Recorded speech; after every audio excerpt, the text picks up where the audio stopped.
Good morning, everyone, and welcome to UroNurse. Good to have you here today. We're going to learn more about urology as always.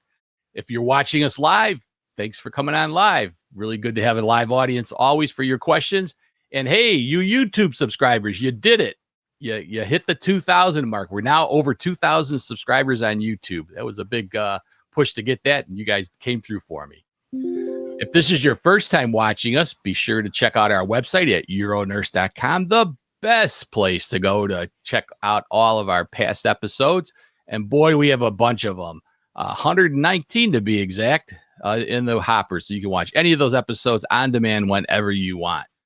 Maybe you're in your car and you want to listen in your car. Hey, no problem. We're all set for you because every UroNurse program comes out with an audio version.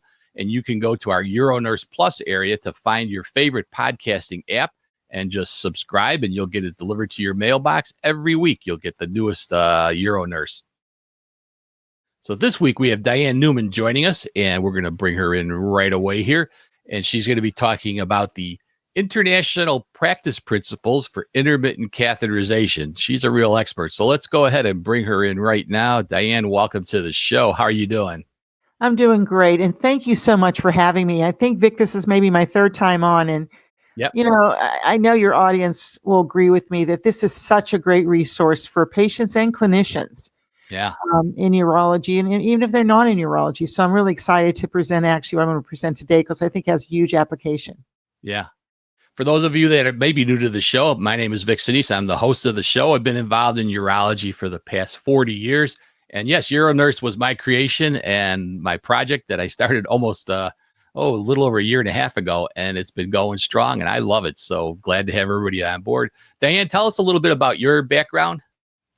Well, you know, Vic, I think I've been in urology as long as you, over 35 years, and I basically do lower urinary tract dysfunction. So I see patients with incontinence, overactive bladder, but I do a lot of device management. And by device, I mean catheters, products, which we, very commonly use in urology.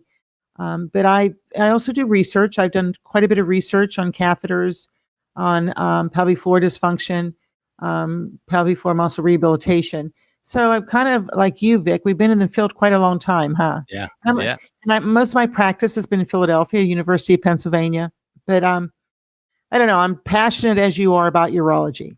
Yeah. And that's why it's always fun to have you on, because it's good to have people that are really into this particular area of expertise. So with that, let's go ahead and start your presentation, and we'll take questions shortly, but I'll bring you into the film here. Whoops. Add to stage. There we go. Take it away, Diane. Well, I really want to thank UroNurse for allowing me to present this. And this has been a several-year project. It's an international group of experts from the United States and from Europe that we got together. And these are all nurse experts in the area of intermittent catheterization. And we started this as a discussion about what do we need in this field.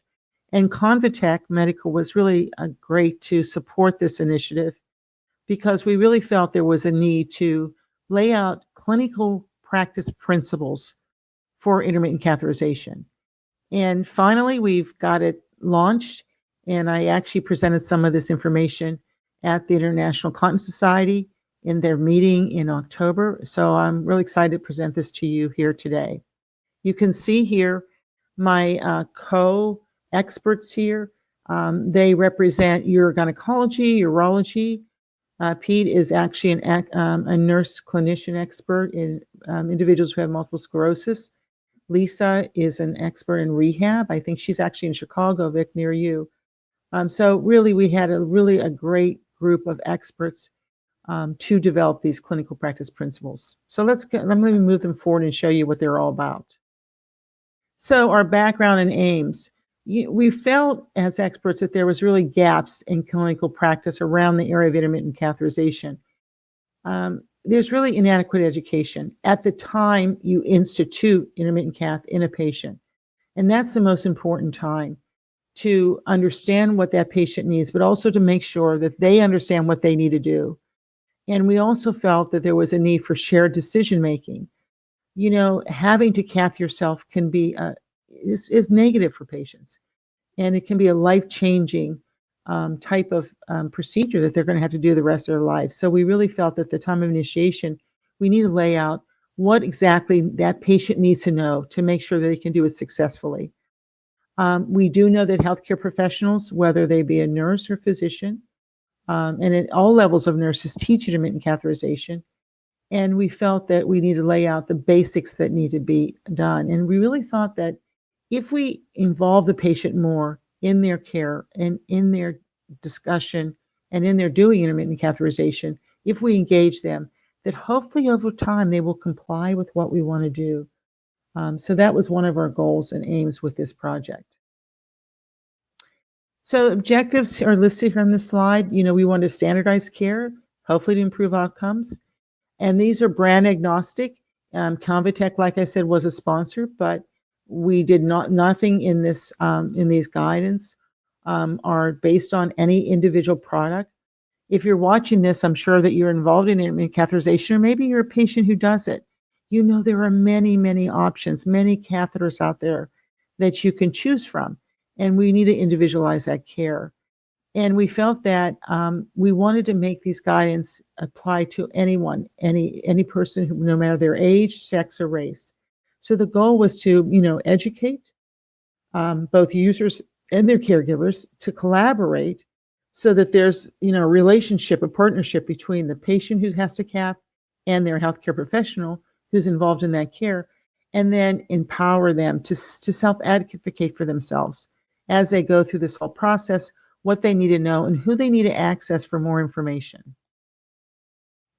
Now, this is a very busy slide, but basically, I want to give you some background on our group. So as I said, we had international experts in urology, rehab, and continence care. We came together in 4 workshops to really lay out what would be needed in these guidance. And we want to focus on 3 time points in catheterization process: the pre-treatment, so before you start, what is that initial catheter selection education, and then what is the lifespan of the ICU. So to set that patient up for doing this over a long term. How did we do this? We came with group consensus on these guidance.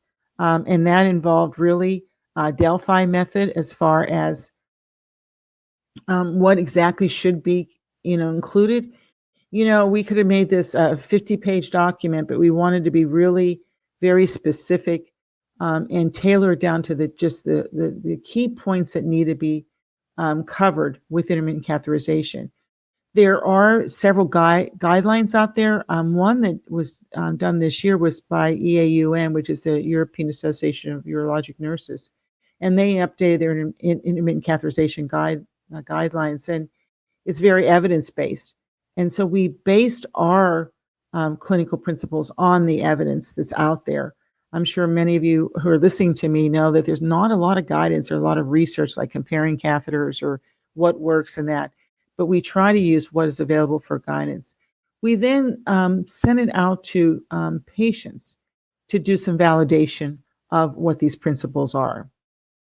This is actually the document. Now, there's many documents, but this is the main document that you can access online. You can download it and use it. We're going to have a lot of other products like checklists that you can use right next to that patient as you go through all the steps for teaching intermittent cath. But this is the actual product that was developed. Now, there were 3 key areas. I'm going to go over these in detail, but there's these, what we call our practice principles. One was pre-treatment, which covered consent and patient education. We want to set up expectations. I think that's really important. Patient doesn't know what should they be doing. We need to set those expectations, such as you're to catheterize how many times a day, how do you catheterize, what should you see as a result, troubleshooting for any problems that may occur with catheterization. The second one was the principle of catheter selection. This can be a very difficult area because there's so many catheters out there. So what do you need to impart to that patient? What is the best catheter for that individual? And that takes some time. And it may mean that several are tried initially.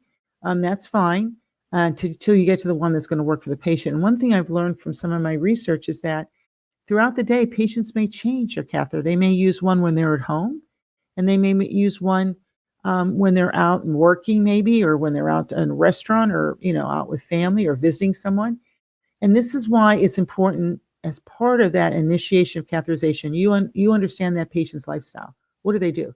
If they're in the workforce, how are they going to catheter work? What are they going to use? What's going to be the most efficient to make sure that they do it? And then also demonstrating the catheterization. I think that's very important. I always tell my clinicians, if you have a female patient, we teach them. What do we teach them? On exam table? But I don't think anybody has an exam table in their house. So where are they going to catheterize? That's also important. What I've always done in my practice at Penn Urology is take that male patient into the bathroom and have him demonstrate catheterization standing over the toilet, if that works for him. Or maybe they have to catheterize in their wheelchair if they have that disability. And then how do they get the supplies? I think this is a big area. Us clinicians, I think we shy away from, is it covered by insurance? What's the best product? I can't tell you how many letters I've done for medical necessity when I've identified a specific product for a patient, a specific catheter, and their insurance may not cover it. And I will write a letter of medical necessity and say, this is my reasoning of why this patient needs this specific product. And then the lifespan of the intermittent cath use, the support, follow-up, who's their external resources. Many companies have a lot of resources to help that patient. Hooking them up with those resources on the outside, we felt was very, very important. So let me go over, some really specifics about the pre-treatment. You want to review what the current intermittent cath, as far as what educational materials do you have. You should have them available right there in that room where you're teaching the patient. Informed consent. Do they understand why they have to catheterize? I don't know where you may practice, but, I practice in a really academic center, fantastic urologists, residents, fellows, but sometimes they're, very busy, and they may have not made it clear to the patient, why do you need to catheterize? They may just say, oh, go see Diane Newman, and she'll teach you what to do. Well, I get that patient, and they're like deer in headlights, okay? What do you mean I have to do this? So really informed consent, decision-making. This is why you need to do it. Let's start with this, really clear, and they understand, and you really want their consent. And to understand to them, this is what they need to do. They are in charge of their catheterization, but they need to know the importance of it. I think, one thing that we forget is, are we culturally sensitive as far as our counseling? I've had many patients where I like to have a significant other with them whenever I I'm teaching them catheterization. So the two people hear what I'm saying and understand it. That could be a spouse, that could be a child, a daughter, or even a son, or maybe it's a cousin or a sister of that patient. I have found that I'm not sometimes picking up on the sensitivity of this. I've had older women who don't want their husbands around. They don't want them doing. I remember one case that happened to me where the daughter had been catheterizing the mother for several years. And the mother came in and said, I don't want my daughter doing it anymore. I don't know what happened in the dynamics in that family, but you have to be sensitive to that. Is this something that's going to work within that family? But I think it's important that when that pre-treatment process, we do involve other members of the family. What are the post-IC expectations and troubleshooting what problems that can occur? I think this is really important. And then finally, the impact of catheterization on that individual, and also as far as how you're going to follow up with them over time. So that's all in the pre-treatment. One of the things I tell nurses all the time that we do delineate with this is that, what is the history of that individual? Have they catheterized previously? What are their views on catheterization? You'll have patients who maybe catheterized, say maybe after they had their baby 40 years ago, they had a catheter in, or maybe they had surgery with a catheter, or maybe they're a male patient. I find male patients can be very, very fearful of catheterization. You need to determine that in the pre-treatment phase, because they may not comply with what you want to do. I've had young men literally who said to me, I'm not doing this, and walk out of my exam room. Or I think that I taught them, and then they come back weeks later in retention because they never did what I said. So I think this phase teaching intermittent cath is very important. Size up that patient. What do you think is the barriers? What are the challenges going to be with that individual patient? This actually is as far as the next phase. So, and this involves catheter selection and education. Now, this can be a very, this is a very important thing because this is where you're going to draw that patient in and get them to commit to it. You should do this in a private, clean environment, in your exam room or wherever you think works for that patient. Do you have sufficient time? This is not to initiate catheterization of a patient is not a 10-minute visit. You've got to make sure your schedule allows you to have time. You know, you need more time when you start a patient on catheterization than maybe for follow-up, right? So do you have that time set in? People ask me all the time, well, how much time? Well, I think 30 minutes is not enough. That's the least amount of time. I like to have a 45-minute visit. Be wonderful if we had an hour, but it really depends. If I have an individual who may be a spinal cord injury in a wheelchair, I may take more time with them, or an older patient who may have dexterity issues. You're going to have more time to really find that right product. How do you guide the selection of the catheter? I'm sure many of you have a room full of samples. We have that in every one of our offices at Penn Urology. Well, what is the best product for that individual patient? That takes time. I like to do show and tell. I like to say, here's some products I think are best for you. If I have a male patient who I'm worried about, who may have a history of BPH, strictures, I may want to do a Coudet tip catheter. What is available for them? And, you know, you want also to make sure that you instruct them, but you want to have return demonstration. Do you have maybe a model there that you can show them how to catheterize with the model and then have them demonstrate on themselves?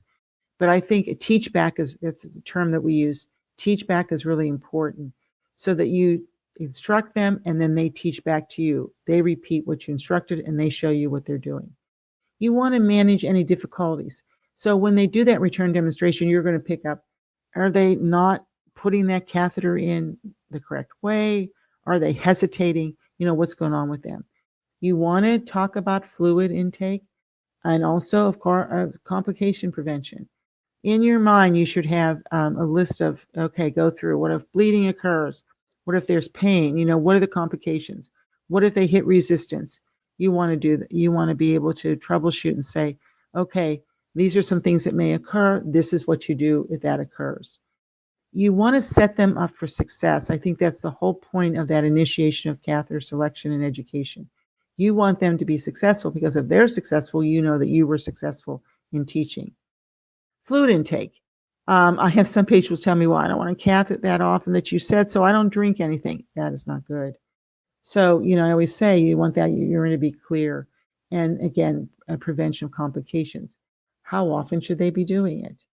I'm really into verbal and written instructions. I may give them a catheterization record. I want them to actually write down their volumes that they're catheterizing and maybe upload it on the patient portal so I can review it. And also, what are they actually, if they're avoiding before catheterization, what are they avoiding? Sometimes we have patients that maybe they only need to do it for a certain period of time because we think they're going to go back to avoiding. It could be a post-op patient. So getting those records there. What are, you know, the indications, the equipment that's needed? And then we're back to supply and costs. Who is their insurer? Do we need to do medical necessity? That's an important point. I really feel bad when I, you know, recommend a certain catheter for a patient and they send me a message and say, well, Diane, my insurance isn't going to cover that. They want to know why I need X, Y, and Z. You want to anticipate that, or you want to say to them, listen, this is what I want for you. If there's an issue with your insurer, please bing me on the patient portal and I'll give you documentation to support why I want that specific catheter. Now, the next principle is a lifespan of IC use. I think this is very important. You know, this may be something that you do at the time of initiation of catheterization, or you do this on a follow-up visit, because we're imparting so much information to that patient that they may.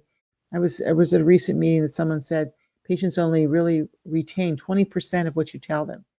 That's why handouts are important. We have a lot of handouts with this. And I think that it's really important that you have that information written down for them. One of the things that I forgot to mention in the previous is that we actually have developed a checklist. And what we hope the clinician will do is have that checklist either in their electronic record that they can check off they went through X, Y, and Z, or right there on the exam table that they check off that they went through each component they need to. And that checklist a copy can be given to the patient, said, these are the points that I went through with you, so that they can reference them when they're at home catheterizing.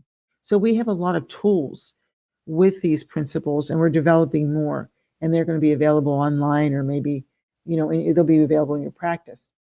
But follow-up appointments, is a telehealth. I have done follow-up appointments via telehealth. I kind of like them with these patients because I'll say, oh, show me where you catheterize. And some of them do these telehealth visits on their phone, right? Oh yeah, Liz, I'll take my phone into the bathroom. This is where I'm doing it. Or I take it in the bedroom. I'm sitting here. This is how I catheterize. So a telehealth visit, I think, does work. I think especially with catheterization because, we're bringing them into us, the exam room. Well, they don't have exam rooms in their home. And then we say, okay, on the table, we're going to have you do it. But what happens at home? So I think that any type of follow-up visit, maybe you want to first do the first follow-up visit in person, that's fine. A telehealth visit, like I said, will work. What are external resource organizations that are out there? I know Vic is doing a patient portal and education on YouTube on how to catheterize. That may be a good resource to refer them to. Anything to provide them with more and more information or support is really helpful. Exactly, where you get this information, what do they need, and then the supplies. I always tell patients that they can work with a medical supplier. I have no problem with that, but I really want them to ask any kind of clinical questions, or if they're concerned about maybe, sometimes what happens is I will prescribe and I'll write out in my prescription a specific catheter, and they get a different type of catheter. Maybe the catheter that I want them to use is not available. Or again, what does happen is their insurer is not covering it. I need to know that because, a lot of times this switching is occurring, and then all of a sudden I get a message from a patient, oh, I'm experiencing bleeding, or I can't get the catheter in. And I'm going on the assumption that, wow, that catheter I suggested or I prescribed, why is that a problem? Where they may be using something different. So you really need to really troubleshoot for some of these problems, but you need to know what that patient's doing after they leave your office and where they got that catheter and where they got that supply. And is it what you want? So, the lifespan of IC use is important. What we're seeing more and more, and I'm sure, Vic, that you've seen this in your practice where you are in Chicago, is that these patients live a long time. I mean, catheterization is saving lives. Prior to the introduction of intermittent catheters, we were using indwelling catheters, which really have a lot of complications. So intermittent catheterization is safe. It can be done for years and years. We have now patients out there 20, 30, 40, 50 years catheterizing. So the point is that you kind of never lose this patient. You want them to come back to you. Maybe it's every 6 months, whatever it is. But a lot of times what I find in practices is we lose that patient, lost a follow-up, and then all of a sudden they come in with a complication. You want to set up and say that, listen, you're with me. I'm here for you, and I want to see you. If you can't come in, I have patients coming in from, central Pennsylvania, hours away, then, hey, let's do a telehealth visit, which is something that I'm really excited that we can now do. So what I said before is that we use the Delphi method with these principles because besides, Delphi, we did consensus within our experts. We then wanted to see, should we validate these? And we're going to continue our validation with these as we roll them out. But we wanted that initial validation. And we actually went out to patients who are catheterizing to validate these principles. And we had 100% agreement that they love them. I mean, and these were patients that were not necessarily new to catheterization. They had been doing it for a period of time. And, one of the things I really like about one of the comments is these principles help me to self-advocate. What that means is they learn from these principles so they could say, hey, what about this? Can you help me with this? They help them prepare and guide their expectations. They opened that dialogue, so they knew what questions to ask that healthcare professional. And I think that collaboration came through very clear, very clear. They love them like 100%. And what we do know, though, this is a ongoing process. We know that probably we've missed some things. We need to clarify some of the principles a little bit better. So we are going to continue to have an open dialogue with these principles. And as we roll them out to get more and more feedback, because it's a living document, they will be changed. And we're rolling these out, just not in the United States. We're also rolling these out in Europe and other areas of the world, because we really feel that really catheterization is the same around the world. There may be different types of catheters, and not every catheter is available in every country. But the point is that these principles are the basics, no matter what type of catheter they're using. So in conclusion, these principles are intended to serve as a foundation to ensure collaborative agreement and to empower the patient, and to really set up a symbiotic kind of relationship between the healthcare team and that individual who's catheterizing. So that collaboration is essential. We want to foster mutual trust, and we believe that these will improve our outcomes. So these principles are a critical first step to improving compliance with intermittent cath. Since we've rolled out these principles, Vic, we've really had endorsement by several organizations here that you can see. So we're going out for more and more endorsements as we move forward. And just recently, we presented at the British Association of Urologic Nurses, and we actually won the Sarah Henderson Poster Award for the best poster at that conference. So really excited about these.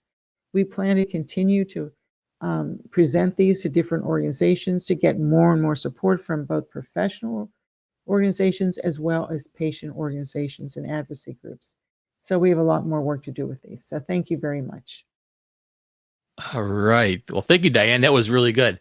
If you have any questions, folks, please sure to put them into the comments. I'm going to kick it off, though, with my questions. So this was an international study that you did. What differences did you notice between other countries with intermittent catheterization? Do they have different problems? Do they use the same practitioners to teach? What were your thoughts? Well, it's interesting that you're right. This was international, but it was exciting about how similar we are. One of the big concerns is who is teaching intermittent catheterization. I hate to say it has to be someone who has some background in physiology, anatomy, and that. And that was one of the concerns, and why we did develop these is because sometimes the professional who's doing it may not have that knowledge base.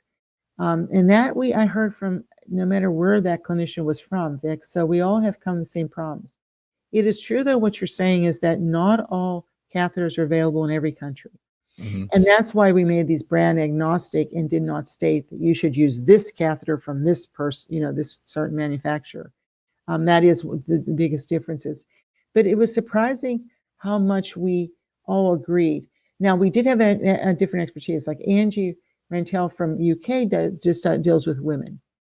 Pete in Belgium has patients with MS. So he had patients that had a lot of dexterity, disabilities that maybe to deal with as far as weakness in their hands, or how do they catheterize because they're wheelchair bound. So we really had like a Noah's Ark of different individuals, but we really much more similar in our approach than you would have expected. Interesting. I had a quick question. I'm going to bring a slide up that you had. So this was the product that you said you guys put together, the intermittent catheterization clinical practice principles. Now, is that something that's available for us to download or to get, or? Yeah, it is available to download. And what I'll do is I'll send you the URL and that. And there's other tools associated with it. Like I said, this checklist, we're really excited about this checklist. That it's just, again, we try to be as succinct as possible, because you and I know, Vic, we're not going to go through pages and pages of, well, this is where I do this. Now, where is this? So it's a specific checklist. Okay, this, type of catheter. Positioning. One of the things is, what is the position of how they're in catheterized? You need to know that. Where you're in catheterized at home. Are you going to stand in front of the toilet? So it's a checklist the clinician can use in the exam room. So there's a lot of associated tools with these principles. Yeah, good. So I'll make sure that that's available. And also, you had mentioned the my other podcast, europatient.com, which is going out to patients. And I think this is something I'll bring on that particular program and have that available for patients too. I think it's a big thing to have. I did get a comment that came in here. This was Michael Filoni. Great talk, Dr. Newman. Have you had success with letter of medical necessity with getting insurance companies to pay for catheters that were not covered by insurance plans? I really have. And I had a patient, believe it or not, it was a post-prostatectomy patient who had a catheterized. And he came to me, it's funny what happens is that he'd been seen by many practitioners in my practice, UTI after UTI problems. And he came to me and said, I want you to use a specific catheter. And he was infection free for 6 months. And then he said they stopped providing it. To this day, I have a medical letter of necessity that I use. And yes, they will cover it. You have to have specifics. And it's not just infection.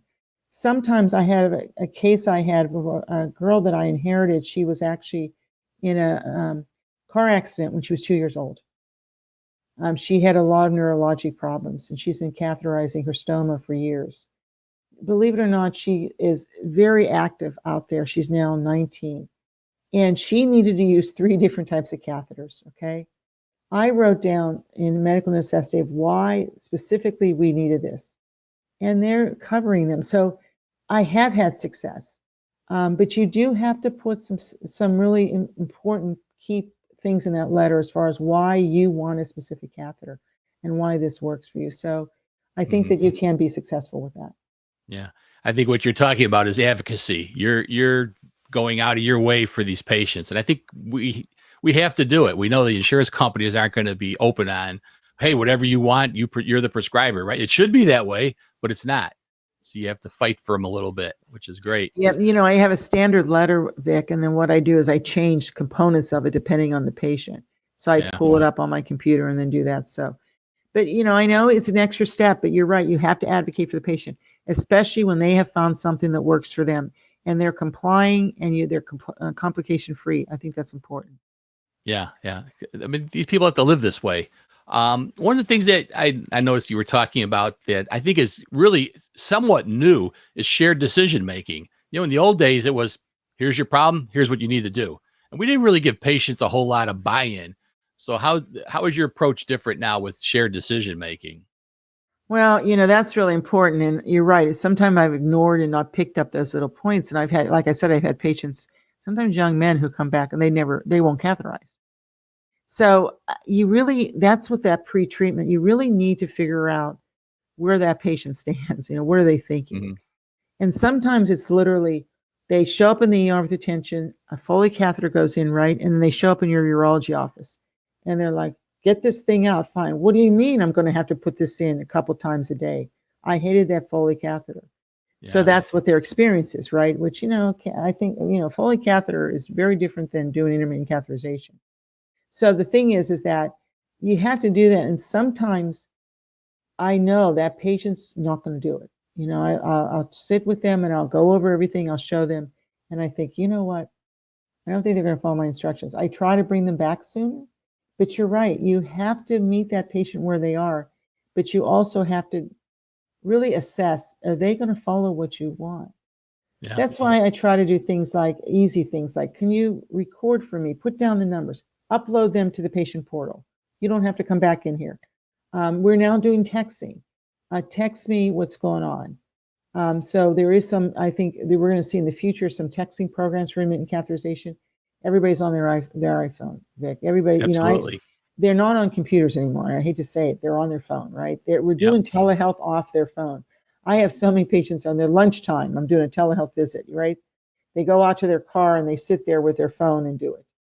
So the thing is I try not to do telehealth when they're driving, though. I think that's not good. But the thing is that, we need to really determine and do that shared decision making. I think that's really key. And that's why we really emphasize this in this guidance.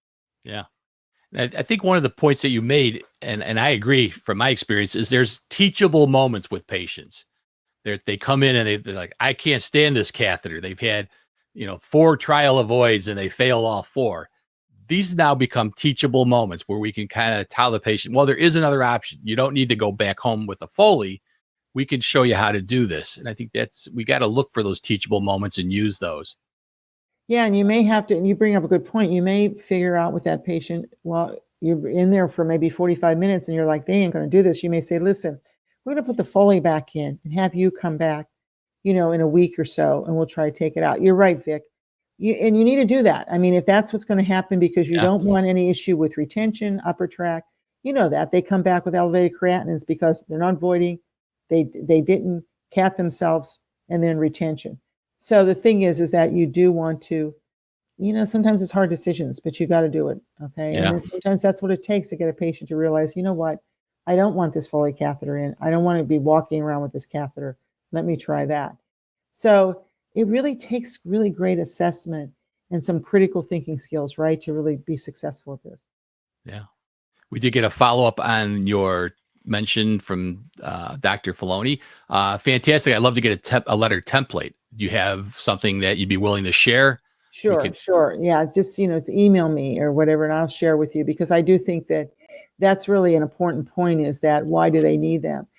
The thing I found too is that insurers don't understand catheters. They just look at the numbers and say, oh, that's so many. Mm-hmm. And, that's why we need to individualize our care.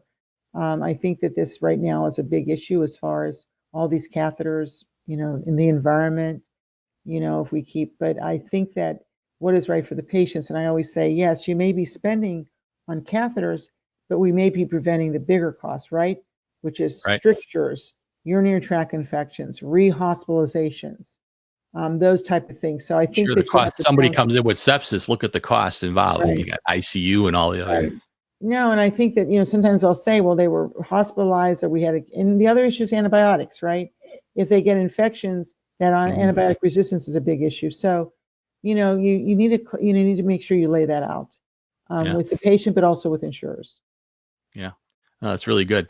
I know one of the things I was kind of with the shared decision making, I had a patient that had a catheter in for years.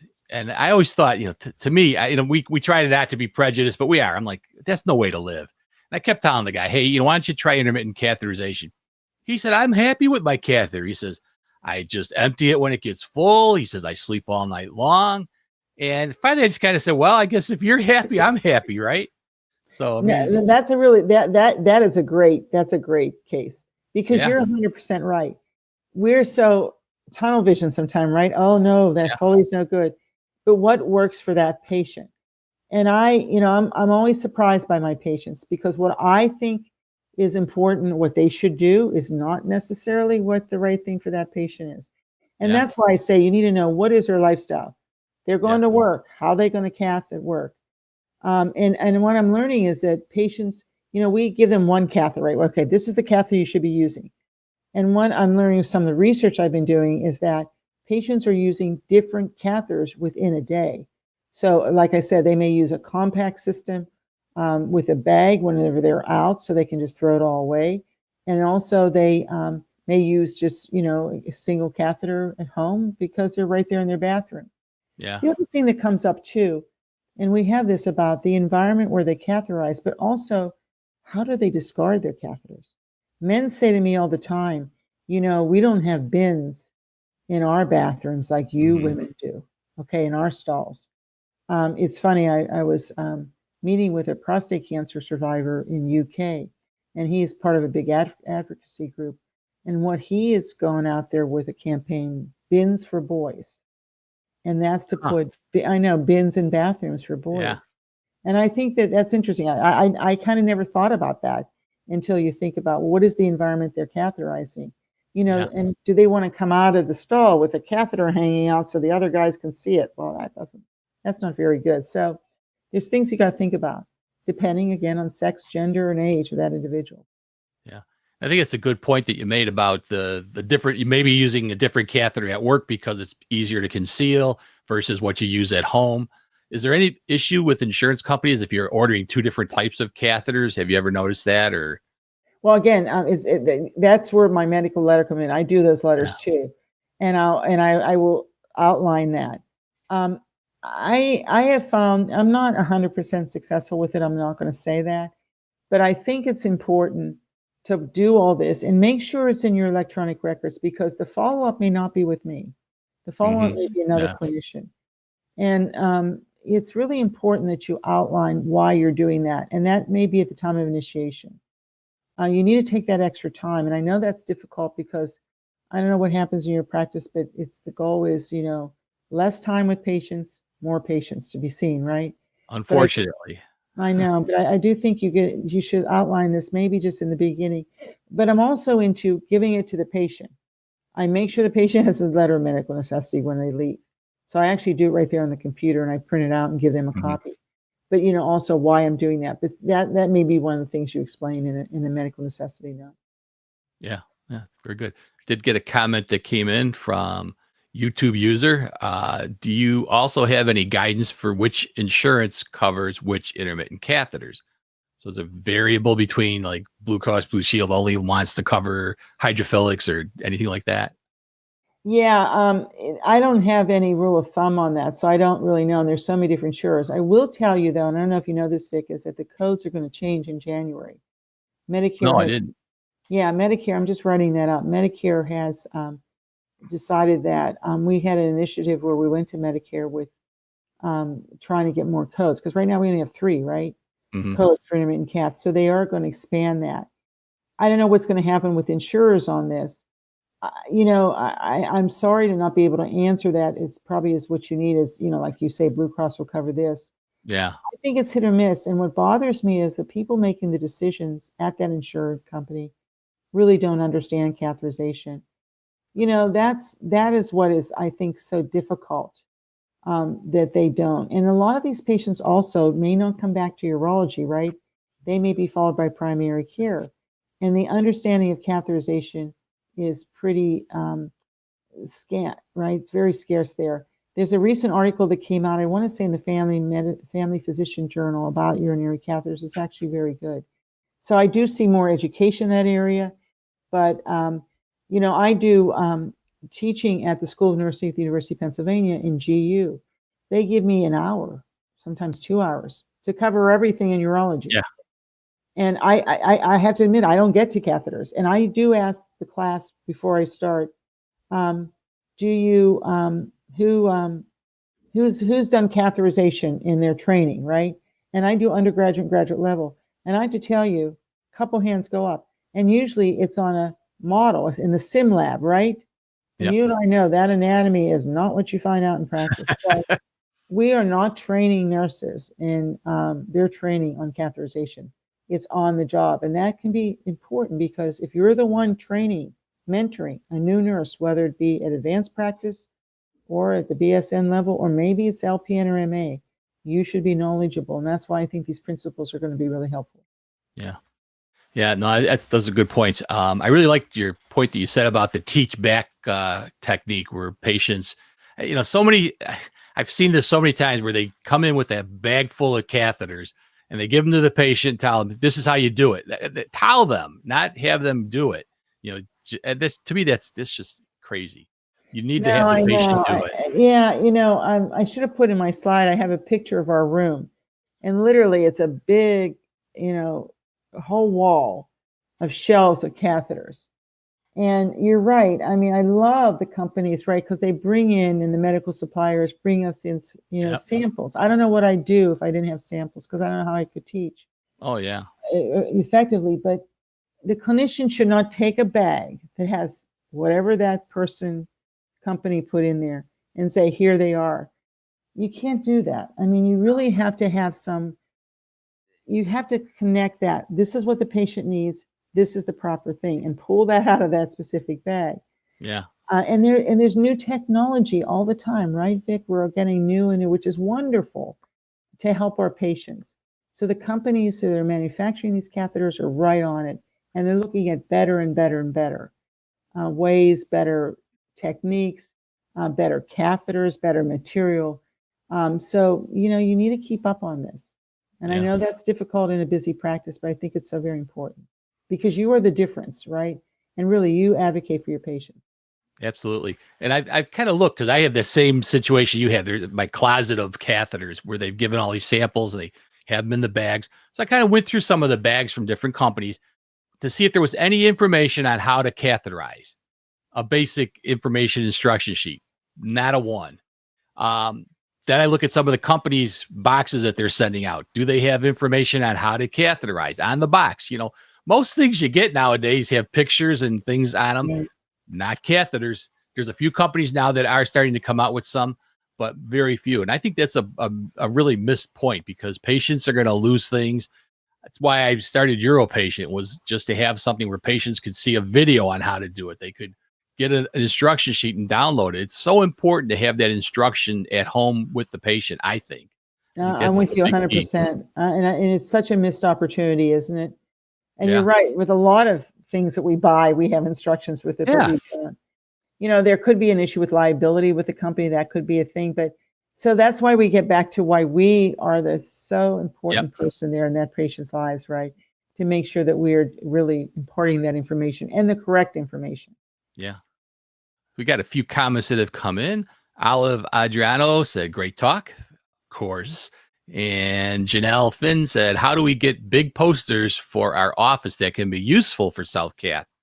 Yeah. That's a great idea. And, we are looking at these tools and as far as what do we need to develop with them. So that's a good idea because I don't know about you, but we put posters in our bathrooms and we put them in the exam rooms. Yeah. I think We're trying to figure out, that's why we did the checklist. I hope it's going to be on a pad. We're trying to design how to do that because we want it right there in the exam room for a check off for that clinician, but also to make sure it goes to the patient also.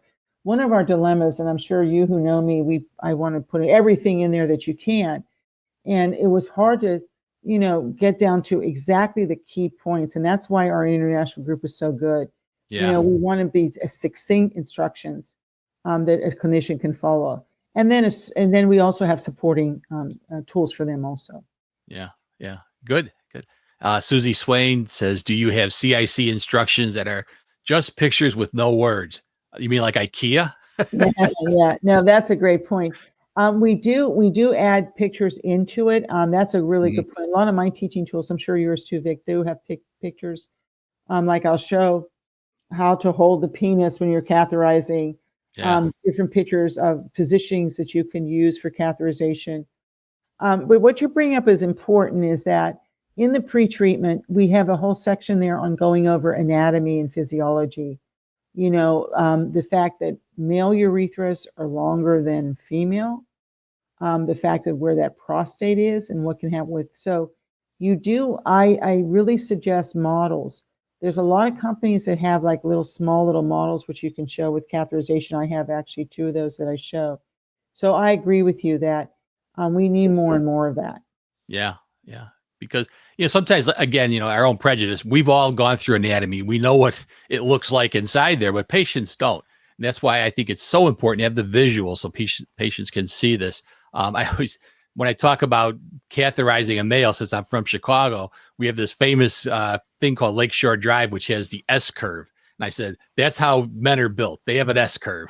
And you're trying to get around that. That's a great analogy, Vic. I never thought, but that's a good point. And that curve and why you want to straighten that out. And then what happens when you hit resistance. And with women, the odds are they're going to catheterize the vagina. Well, what do they do? So, those are kinds of things, troubleshooting, and they may not get it at first. And that's why follow-up is so very important. Yeah. And if those that didn't watch last week's episode, check out last week's episode. Dr. Filoni spoke about a device he created just for that reason called Simple Cath for females that prevent you from accidentally catheterizing the vagina and making it easier to find a urethra. Because I think us guys have it us guys have it a lot easier to try to find the urethra than women have. We just can visually see what we're catheterizing. A lot of women have to go by feel to really learn how to do it. It's not a easy thing to utilize a mirror. Sometimes it's up is down, down is up. So. Well, that's a really important point. There are a lot of aids out there. I had to tell you that where I found a lot of aids is more so in Europe than in the U.S. Oh, that's interesting. Yeah, and actually our international experts brought up some things. But you need to think about that. And there are, I hate to say, on the internet, there are aids that you can find for women, for say male or females who have arthritis, right? how can they hold a catheter, or maybe for, they may have contractures of their hands or tremors. One of the most difficult ones, I had a Parkinson's patient, constant tremors. How do you teach that? Yeah, that's a good point. Didn't think of that.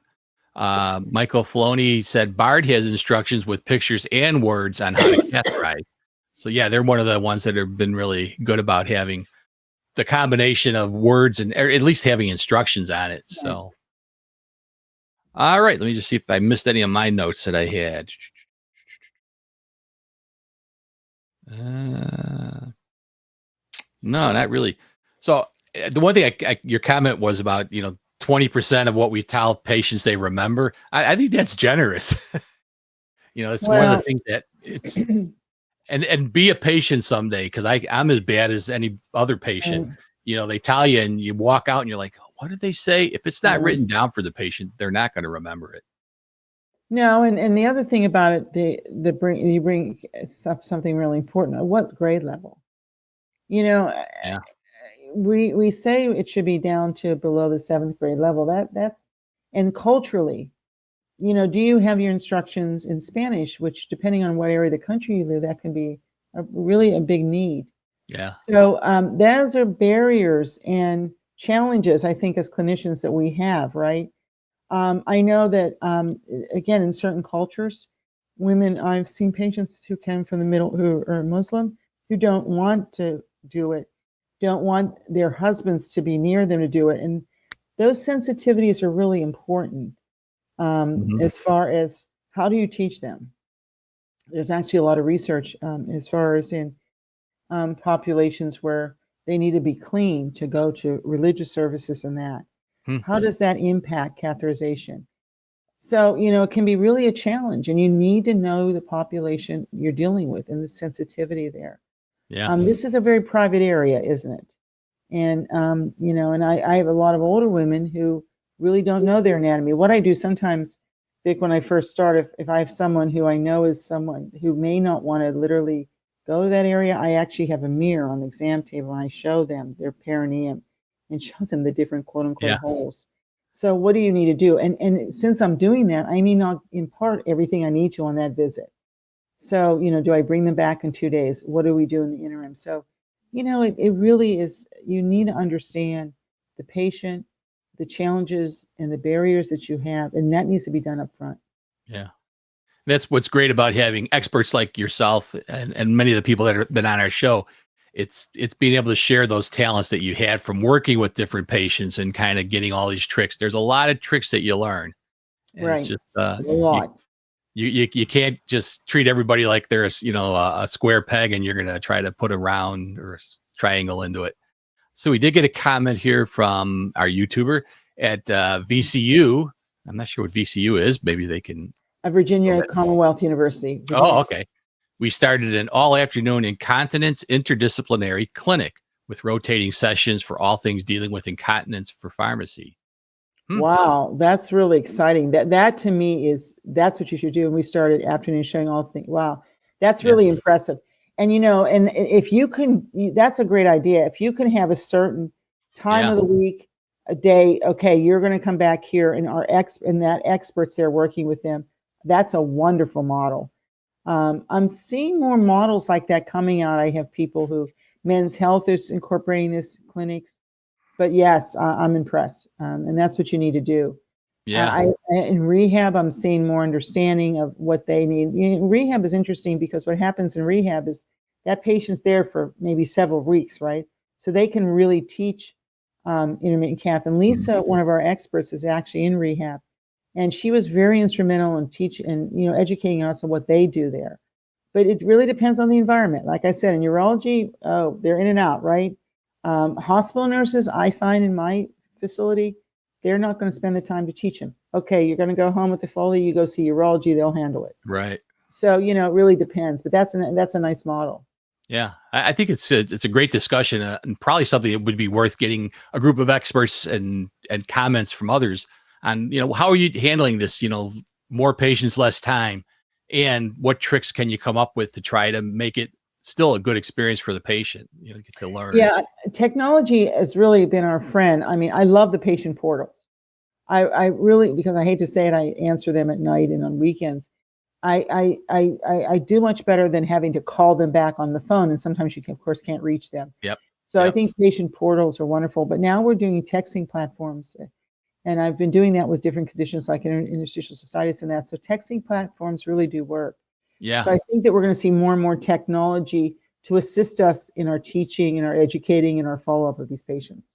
Pretty soon it's going to be AI. It'll take care of it all for us. Yeah, I don't know about that. I don't know what AI is going to be able to insert the catheter and teach patients, but maybe. Who knows? We did get a comment from Christian Tech. Greetings from Puerto Rico. Oh, Welcome.